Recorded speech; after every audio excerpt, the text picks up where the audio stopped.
সালমান শাহ যখন ৫ তারিখ রাত, উনি তো ৬ সেপ্টেম্বর ১৯৯৬ মারা যায়। ৫ তারিখ রাত ১১টা পর্যন্ত কিন্তু এই বিল্ডিংটাতেই ছিলেন। আমার পেছনে যে বিল্ডিংটা দেখা যাচ্ছে এই বিল্ডিংটাতেই ছিলেন। উনি এখানে প্রেম প্রিয়াসী ছবি, যার পরিচালক হচ্ছে আমাদের রেজা হাশমত ভাই, ওইটার সিনেমার ডাবিং চলছিল। উনি এখানে ডাবিং করতে করতে শাবনূর ছিল সাথে, ডাবিং করে এখান থেকে কিন্তু বেরিয়ে গেছে। এটা সামনে, সিঁড়িটার সামনেই তার সেই বিখ্যাত ডানা মেলা যে গাড়িটি, টয়োটা সেরা, সেই গাড়িটি এখানে দাঁড়ানো করা ছিল। রেজা হাশমত ভাইয়ের মুখের কথা আমরা শুনেছি। সেখান থেকে সে রাত্রে ১১টা বাজে ৫ই সেপ্টেম্বর ১৯৯৬ শেষ এফডিসি থেকে এখান থেকে বের হয়ে গিয়েছেন। সব কিছু মিলে সালমান শাহ ওনার ধারের কাছেও কেউ নেই। বাংলাদেশের চলচ্চিত্র এখন অন্য একটা লেভেলে থাকতো।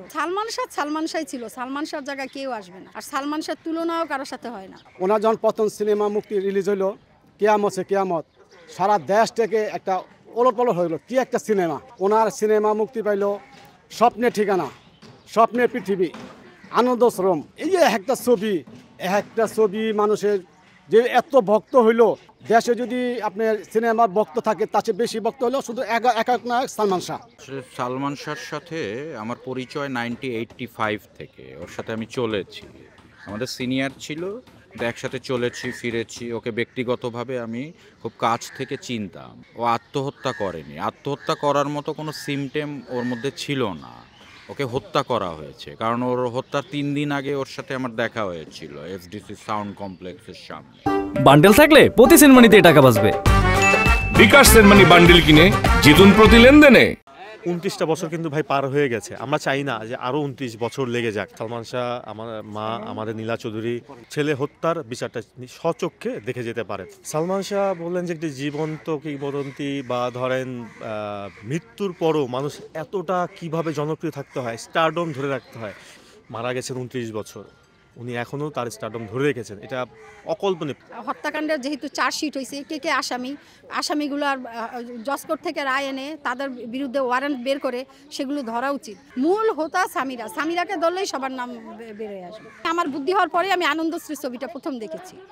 আমি সালমান শাহর ছবি সব বেশিরভাগই ঘরে টিভিতে দেখতাম। 1996 সাল যখন খবরটা আসলো যে সালমান শাহ নেই, দেশে একটা আকাল পড়ে গেল, ভূমিকম্প শব্দ আসলো, কি বলে সালমান শাহ নাই। আমরা তো অনেক কষ্ট পেলাম। তার স্ত্রী স্বামীরা, আজিজ মোহাম্মদ ভাই, যারাই জড়িত আছে, তার মা শুনছি 12 লক্ষ টাকার বিনিময়ে তাকে নেওয়া হচ্ছিল। মাননীয় আদালতের কাছে একটাই দাবি, সর্বোচ্চ শাস্তি এবং সর্বোচ্চ রায়, ফাঁসি কার্যকর চাই। সকল ভক্তদের একটাই দাবি, আসামিদের ফাঁসি হোক। আসলে সালমান শাহ, ওর ভেতর যে কোয়ালিটিটা ছিল, ও এমন একটা কোয়ালিটির হিরো ছিল, বাংলাদেশে কখনো এরকম দেখা যায়নি। মানে এভারগ্রিন, চিরসবুজ বলতে যা বোঝায়। তো সে 96-এ ওকে হত্যা করা হলো, এখন হচ্ছে 2025। এই 29 বছর পর ওর জনপ্রিয়তা তো কমেনি, বরঞ্চ আরও বাড়ছে, দিন দিন আরও বেড়ে চলেছে। এখনকার জেনারেশনের ছেলে মেয়েরা, তারা সালমান শাহর সময় তাদের জন্মও হয়নি, তারাও এখন সালমান শাহকে ভালোবাসে, তার বিচারের দাবিতে আন্দোলন করছে।